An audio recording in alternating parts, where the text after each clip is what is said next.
like saint books, or I didn't, glow or anything as a child, unfortunately. So I had always, what I thought about religious life was what you see in the movies, which is pretty scary. So you see nun movies and you're like, no, I don't think so, not so much, But it wasn't until what really attracted me to religious life was that relationship with Christ. And I really was like, I'll do anything to have that. And so it was there. I really had to come to religious life to learn what it means to be an authentic woman. And that's where I learned. What do you think prompted you to want that, though? To say, there's something there that I want to strive for. I mean, we're all created for that relationship with God in some level of capacity. But, be it through a marriage or through religious life and such. But was anything going on in your life, anything happened in your life that actually drove you to really desire that, if you were not necessarily that way when you were younger? What was that transformation? For me, how I found that desire was through a lot of suffering and brokenness and sin. I tasted a lot of the bitterness of life. I loved sports, and when I was in high school, I signed a full scholarship to play volleyball at Division I university.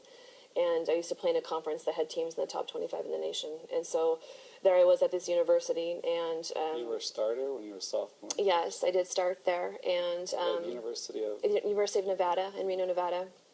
And so we played Long Beach State in Hawaii and Santa Barbara and Pacific. And, I had a full ride, full scholarship. I had a really cute boy from the football team. I used to party all the time, did well in school.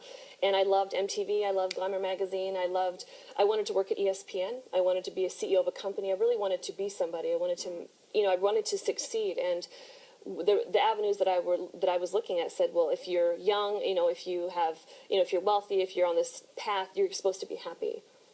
And what I realized was that I had everything the world says you should have to be happy. And when I was really honest with myself, I was really broken inside because I was living in a lot of sin and darkness. I was struggling with addiction. And there's many things that had happened to me in my life and many things I had done that I didn't tell anybody about. And there's a 12-step saying that says, we're only as sick as our secrets, and I had a lot of them. And so I knew I wanted something more from life, but I didn't know where to find it. And so through that brokenness and suffering, I had a very long conversion. And I realized what I was really looking for in all these broken situations was I was looking for Christ, truly. I was looking for authentic love. But I was just looking for it in all the ways that the media says, look here, you'll find it here, and you don't. You were hungering for something more. Did somebody or something come along or come by that actually struck you and said, look this way? Something that said, look this way? Visibly, yes, God sent a priest into my life. And was it Father Mike Scanlon? It wasn't, I know. It wasn't. It was one of our soul priests, Father Santan Pinto. And he